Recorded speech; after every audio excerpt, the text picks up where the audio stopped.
Hello students welcome to M S learning आज आम आरम्भ करिम क्लास 10 गणित सब्जेक्टर चैप्टर नम्बर 14 परिसंख्या एटू चैप्टर आज आम जी मूल कथा चैप्टर सूत्रबिलाक लई आज आलोचना करिम चुआ आरम्भ करो और सूत्रबिलाक जाना थाकिलेहे तुमालोके अंकबिलाक सहजते करिब पारिबा और बुजिबा अति सोनकाले गतिके तुमालोके सूत्रबिलाक आगते मनत रखा दरकारी बा सूत्रबिलाक बुझि पोৱা दरकार ठीक है गति के आज आम आरम्भ करिम कि केवल सूत्रबिलाके आलोचना करा हब एटू भिडिओत चुआ फार्स्टर पर मनोयोगेरे चाबा यदि सूत्रकेटा भालके बुझिब पारा तेनहले बाकी जिखिनि आछे एकदम सहज केवल बुझाई दिलेই पारिबा ठीक है चुआ नम्बर 1 ইয়াত তিনিটা বস্তু আছে এটা আছে কি মাধ্য বহুলক और আছে কি মধ্যমা এই তিনটা বস্তু আছে और এই তিনিটা বস্তুৰ এইটোৰ ভাগ আছে তিনিটা और এইবিলাক অকলে অকলে এক্সট্ৰা এক্সট্ৰা হৈ আছে গতিকে মধ্যমা ই মাধ্য প্ৰথমতে আমি কি বললাম মাধ্য তে মাধ্য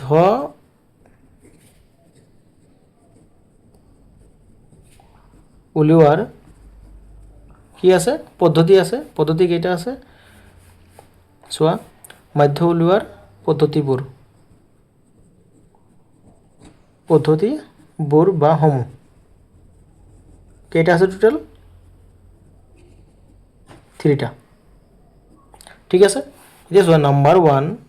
1ত কি কৈছে প্ৰত্যক্ষ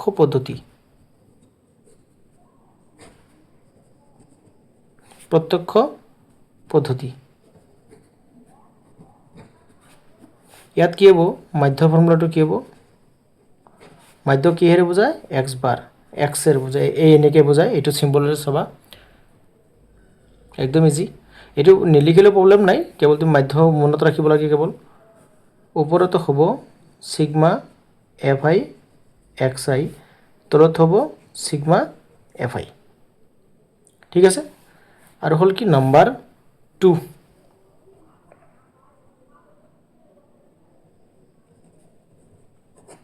নাম্বাৰ 2 চোৱা এটো আছিল প্ৰত্যক্ষ পদ্ধতি এটো হল বিবেচিত গড়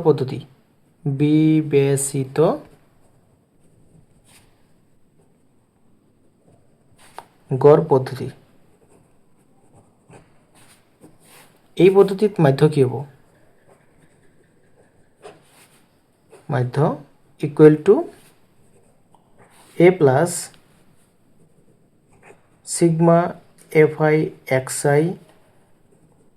সিগমা fi এটো কি আছিল সিগমা fi xi আছিল এটো সিগমা fi xi নহয় সিগমা fi di হ'ব ঠিক আছে এটো কি পরিবর্তন হল কেবল এটো কেবল পরিবর্তন হল di হল কেবল পরিবর্তন সোয়া ঠিক আছে আকৌ 3 নম্বৰটো কি আছিল 3 নম্বৰটো চাবা 3 নম্বৰটো কি আছিল এটো হল বিবেচিত গড় পদ্ধতি এটো হল ঢাপ বিচ্যুতি পদ্ধতি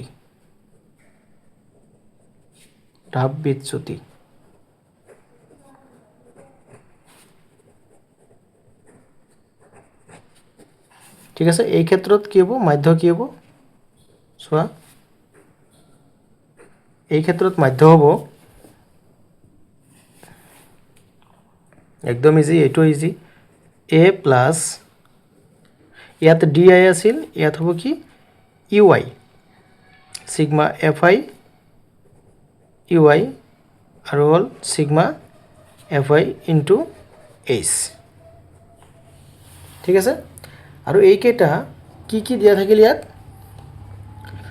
এক নম্বৰ প্ৰত্যক্ষ পদ্ধতি বিবেচিত গড় পদ্ধতি আৰু ঢাপ বিচ্যুতি পদ্ধতি এই ঢাপ বিচ্যুতি পদ্ধতি এই দুটা পদ্ধতি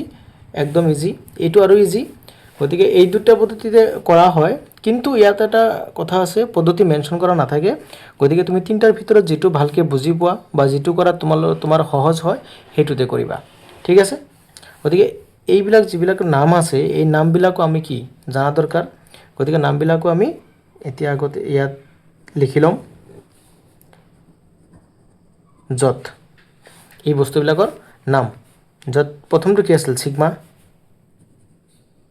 এটোৰ নাম কি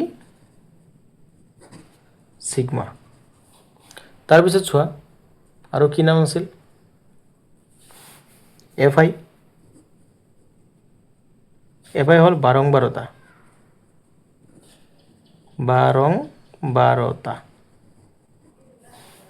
তাৰপিছত আছিল XI শ্ৰেণীসূচক তাৰপিছত আছিল XI গেল DI মানে কি আছিল তাৰপিছত A আছিল A হ'ল বিবেচিত মাধ্য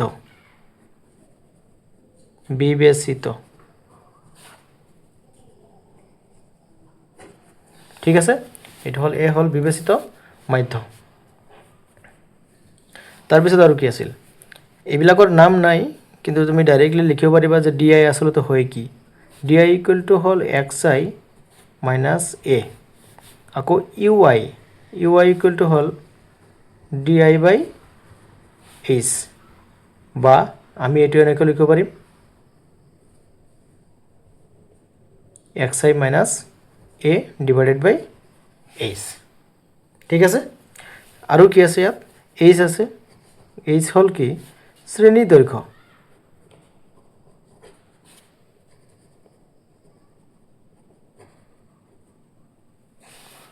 ঠিক আছে এতিয়া চোৱা আমি জাস্ট আলোচনা কৰিম যে এই বস্তুটো সূত্ৰটো মানে ব্যৱহাৰটো হয় কেনেকৈ আমি কেনেকৈ এইটো কি কৰিব পাৰোঁ ব্যৱহাৰ কৰিব পাৰোঁ এতিয়া চোৱা সিগমা বুলিলে আমি কি বুজো সিগমা বুলিলে আমি যোগ কৰাটো বুজো মানে সমষ্টি বুজোৱাই সিগমা বুলিলে আমি সমষ্টি বুলি ভাবি লম যে এইটোৰ সমষ্টি এইটো হ'ব ধৰি লোৱা FI সিগমা FI XI মানে FI XI যি কেইটা আছে এইকেইটা প্লাস কৰিলে সিগমা হৈ যাব সিগমা FI XI আকৌ FI কেইটা প্লাস কৰিলে কি হ'ব সিগমা FI আৰু এইকেইটা বুজি পাই আছা যেতিয়া অংকত কৰা হ'ব তেতিয়া অতি সহজতে বুজি পাবা এইকেইটা হ'ল কেৱল সূত্ৰ লিখি দিয়া হ'ল তোমালোকে এইকেইটা মুখস্থ কৰিব লাগিব তেনেহলে তুমি সূত্ৰবিলাকো ভালকে পাৰিবা এতিয়া আৰু সূত্ৰ আছে এই তিনিটা নহয় আৰু চোৱা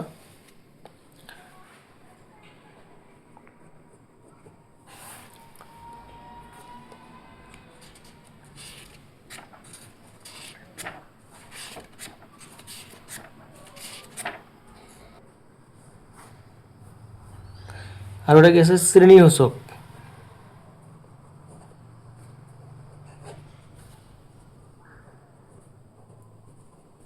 এইটো কিহেৰে বুজায় XI এইটো আসলতে কি এইটো হ'ল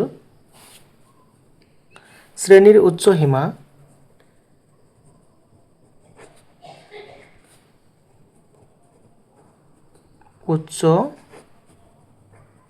সীমা প্লাস শ্ৰেণীৰ নিম্ন সীমা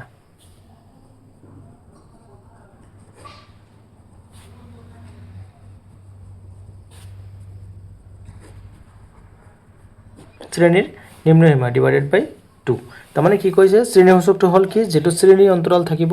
সেই শ্ৰেণীটোৰ বহুকেইটা থাকিব এটা শ্ৰেণী ধৰি লোৱা শ্ৰেণীটো আছে এনেকুৱা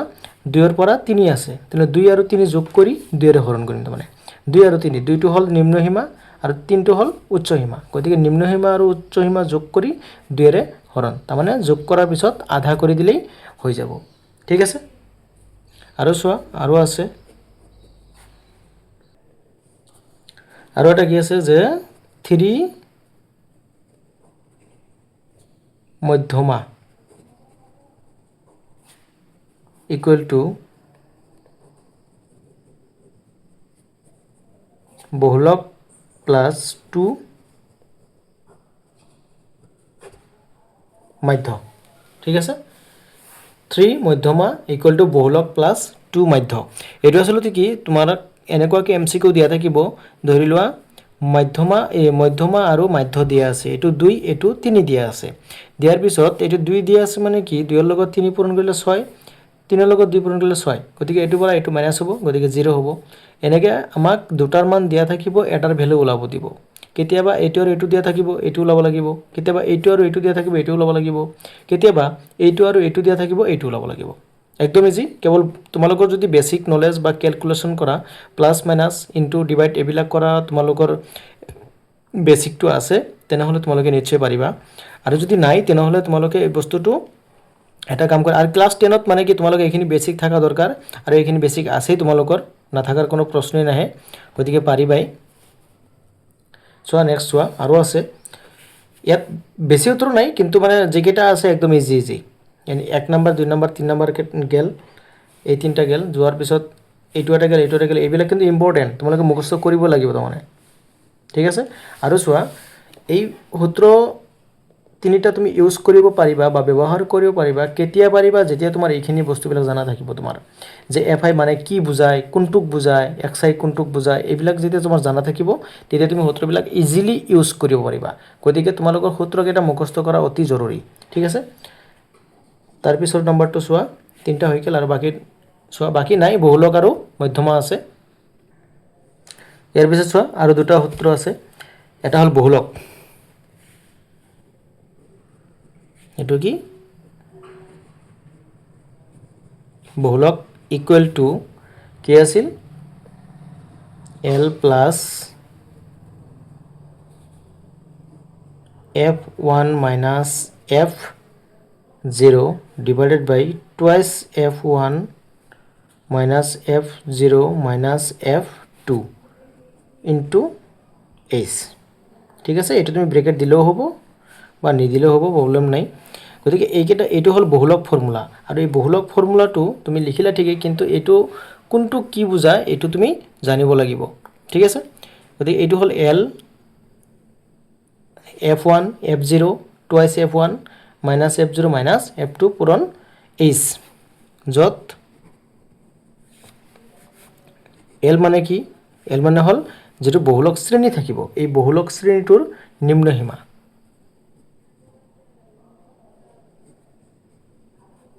বহুলক শ্ৰেণীৰ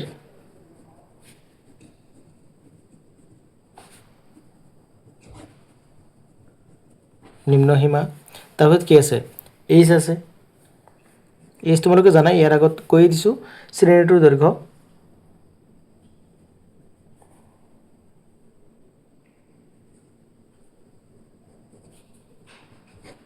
শ্ৰেণী অন্তৰালৰ দৈৰ্ঘ্য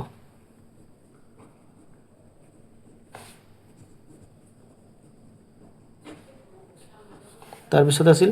f1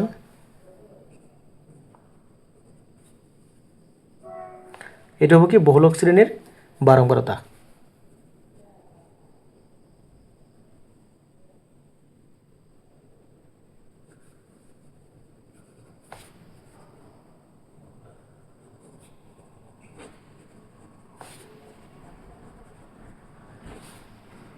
বাৰম্বাৰতা তাৰপিছত আছিল f0 হল বহুলক শ্ৰেণীৰ পূৰ্বৱৰ্তী শ্ৰেণীৰ বাৰম্বাৰতা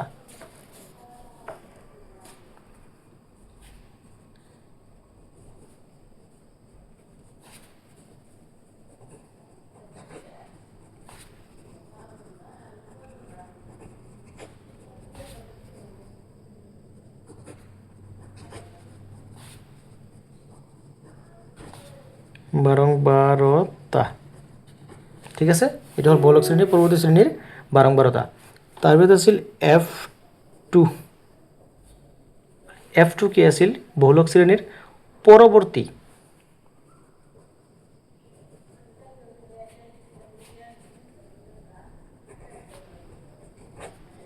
বহুলক শ্ৰেণীৰ পৰৱৰ্তী শ্ৰেণীৰ বাৰম্বাৰতা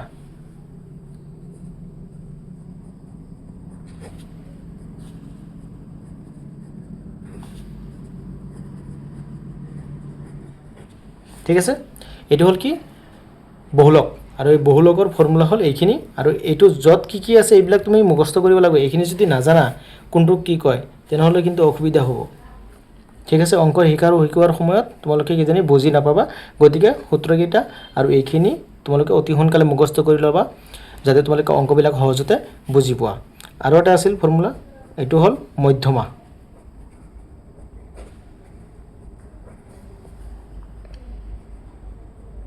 মধ্যমা ইকুৱেল টু কি আছিল l plus n/2 minus cf তলত আছিল f into h ঠিক আছে, এইবিলাক তুমি জানা থাকিব লাগিব। যদি জানা নাথাকা তেনেহ'লে তোমালোকৰ অসুবিধা হ'ব।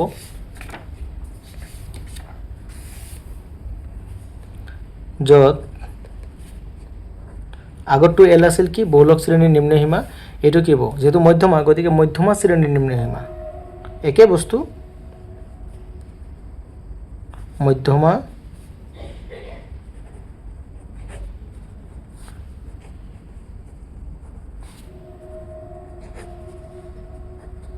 নিম্নসীমা আৰু কি আছিল এন। এবাৰ এনও আছে এইচও আছে, কিন্তু এনটো কি, এনটো হ'ল পৰ্যবেক্ষণৰ সংখ্যা, মানে কিমানটা পৰ্যবেক্ষণ আছে এইকেইটা তুমি গণনা কৰিব লাগিব।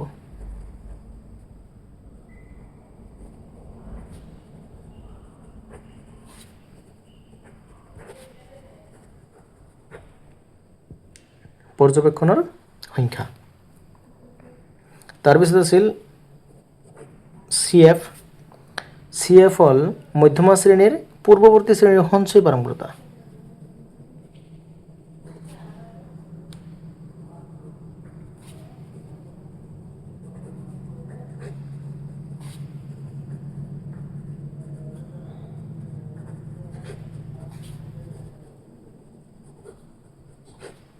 পূৰ্বৱৰ্তী শ্ৰেণীৰ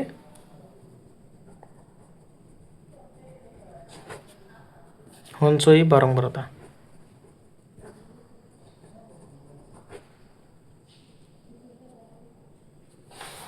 ঠিক আছে, সঞ্চয়ী শ্ৰেণীৰ তাৰপিছত কি আছিল এফ আছিল। এইবাৰ এফ হ'ল মধ্যমা শ্ৰেণীৰ বাৰম্বাৰতা।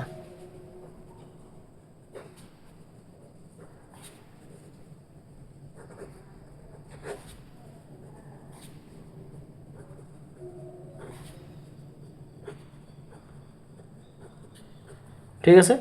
তাৰপিছত আছিল কি এইচ তোমালোকে জানাই,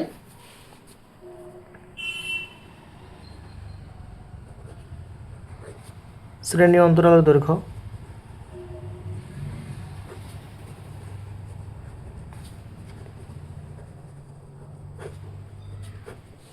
ঠিক আছে, এইকেইটা আছিল কি চেপ্টাৰ নাম্বাৰ 14 বা পৰিসংখ্যাৰ কি আছিল এইবিলাক ফৰ্মুলা, আৰু এইটোৰ চেপ্টাৰটোৰ টোটেল ধাৰণা পাই গ'লা, আৰু কোনটো কি কেনেকৈ ইউজ কৰিব লাগে তোমালোকে বস্তুটো বুজিয়ে পালা। এতিয়া তোমালোকৰ কাম কি সূত্ৰকেইটা তোমালোকে ভালকৈ মুখস্থ কৰাৰ পিছত তুমি চেপ্টাৰত যাবা, মানে চেপ্টাৰৰ গোটেইকেইটা বুজি পাবা। এইবাৰ একদম সহজ চেপ্টাৰ, এইটো চেপ্টাৰ একবাৰ প্ৰেক্টিছ কৰিলে বা একবাৰ শিকিলে যদি তুমি ভালকৈ শিকা তেনেহ'লে তুমি একদম আৰু প্ৰেক্টিছ কৰিব নালাগে, যিহেতু প্ৰি টেষ্ট আহি আছে, গতিকে তোমালোকে অলপ ভালকৈ শিকা। এতিয়া কথা হ'ল যে তোমালোকে এইটো চেপ্টাৰত যদি ভাল ফলাফল আনিব বিচৰা তেনেহ'লে সূত্ৰটো মুখস্থ কৰাৰ লগতে তোমালোকে চেনেলটো ছাবস্ক্ৰাইব কৰি ৰাখিবা, আৰু মই অতি সহজ পদ্ধতিত মই বুজাই দিম, লগত থাকিবা, তেনেহ'লে ভাল ফলাফল পাবা বুলি আশা কৰিব পাৰা এটা, আৰু গতিকে ছাবস্ক্ৰাইব কৰি ৰাখিবা। ঠিক আছে, লাইক কৰিবা, কমেণ্ট কৰিবা। ঠিক আছে, থেংক ইউ।